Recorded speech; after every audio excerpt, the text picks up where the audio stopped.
Oo nga. Hello guys! Hello kachukaran si Ma'am! Ma'am, magpakilala ka!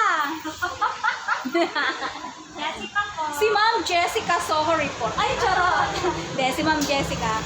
Ngayon guys, nandito ako sa Kuda kasi yung aking e-bike papalitan ng bagong battery. Ayan guys, pumili na kayo. May mga bagong model na. Mga bagong model guys. Ang gaganda ng bagong dating. Mas maganda sa e-bike ko. Charles. Ayan na. Magkano dito? Magkano sa dito? 51,000. Ang cash? 51,800. Oh guys, kayang-kaya nyo yan. 51,800 guys. Ang gandang klase na ng e-bike. Para ka lang may dalang. Kakaiba siya, no? Bagong model. Kakaiba siya guys. Ibang model siya. Yan.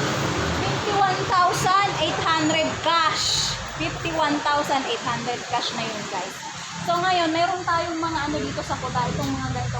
Para din siyang muto. Maligasolina. Yung mga ganito, magkano? Cash. Ito guys, tingnan nyo, para nang meron kayong 36,800 lang yan guys.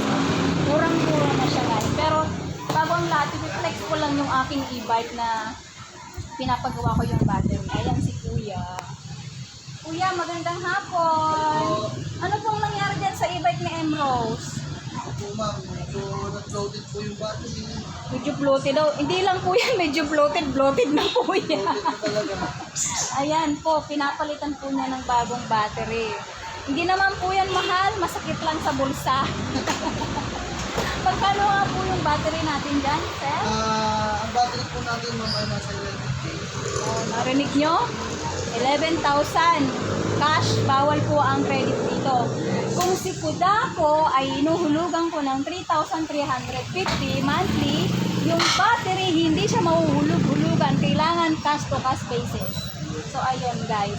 Ito ang aking unit. Anong unit na ito? New World ma'am, New World. New World? New World. New World. Yung mga naandun, anong model? Yung po ay mga Rhino. Rhino! Guys, Rhino pala yun. Bakit mas mura yun kaysa dito? Mas maliit po yun ma'am. Kasi mahal to guys eh. Abutin yata to ng 60? Yes sir. Yes po. 60,000 ito. So, pero mas fit naman. Okay naman siya. Ito ay New World. Ayun guys, yun yung technician. Ay, kuya, magpakilala ka muna sa Madlang Kachukaran. Hello po, ako po si John Michael Mendoza. Technician po ng Kuda Hispanic. Wow, so grateful naman nagpakilala si Kuya, guys. Ayan guys, paano yan? Dodayo lang kayo sa bawat branch. Any branches ng Kuda. Meron kayo saan? San Pablo? San Pablo, next. Los Baños. Sa Los Baños po guys, meron tayong dalawang sa crossing at saka dito sa may Calaw Building. Mas malawak yung Calaw Building guys. Sa San Pablo, meron na rin po kayo. Ano po? Yes po ma'am, taka po sa crossing. Sa crossing Kalamba po, meron na rin po siya. Bayan ng Kalamba. Ayan, marami silang mga marami sila guys, mga dito, mga new model. Ito parang single na lang. Single na motor lang guys. Wala yung si Jade, wala yung di ko tuloy na i-vlog si Jade. Nasa Kabuyaw daw siya. Ay, meron din Kabuyaw? Kabalik na? Andun pa? Andun pa siya sa Kabuyaw. Ito yung mga ganito, magkano? Yung mga ganito, magkano? Ayan po, kapag ka po walang bubong, 49,800. Pag meron, 4,800. 43,800. Pero nasa Pag may bubong, 43,800. Pag walang bubong, 39,800. Okay. Pwede naman dito dalawang tao nakasakay. Kaya lang guys, hindi siya masakay. Pinamili. Kaya sinuwal pang binili ko kasi nasasakay siya ng pinamili guys. Ayun. Ang gaganda ng e-bike nila ngayon guys. Model ako ngayon na Kuda. Si Kuda guys, matibay naman siya. Ang gagawin nyo lang kay Kuda, iingatan nyo yung battery. Ito kasi guys, balasubas ako sa battery ni Kuda. Sobrang ako excited to drive. Dahil kung saan-saan, nakakarating ng Kalamba, Ashtonfield, Kalawan. Kung saan-saan siya na pumupunta, nasa naabuso ko yung battery niya. kay Kuda, yung battery niya, pag bagong gamit, ipapahinga mo muna siya bago mo siya i-charge. Diba?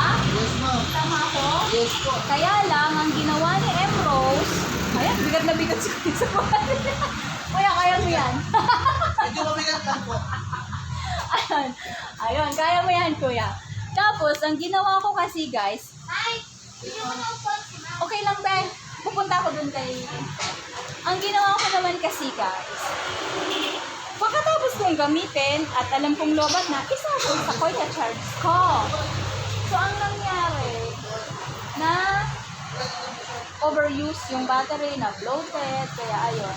Sa madaling salita, nag 1 year lang yung battery niya, guys. Ayan, dapat tatagal pa siya. Ayan, tinanggal na ni Kuya. Tinanggal na.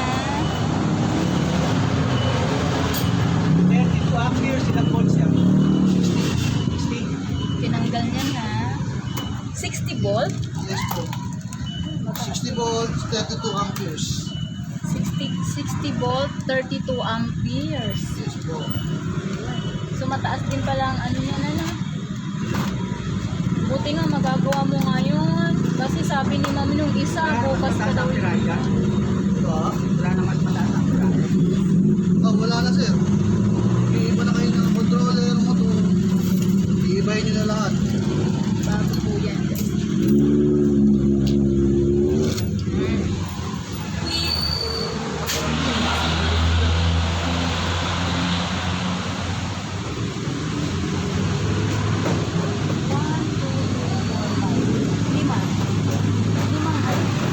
Limang battery. Hindi pwedeng isa, hindi Ma'am, pwedeng ganun katagal natin ka naman.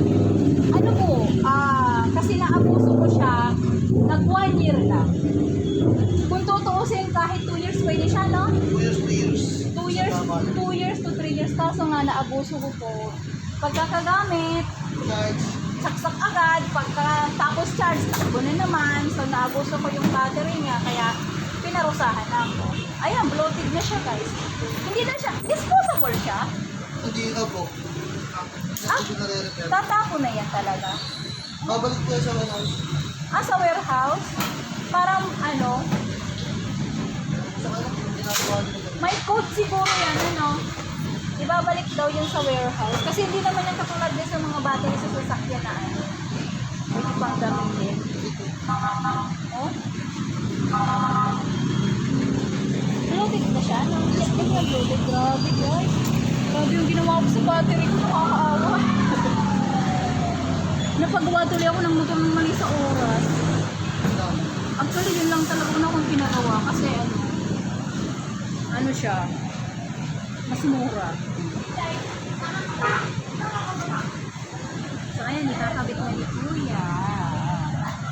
Maiuwi ko na rin pala siya mamaya. Opo.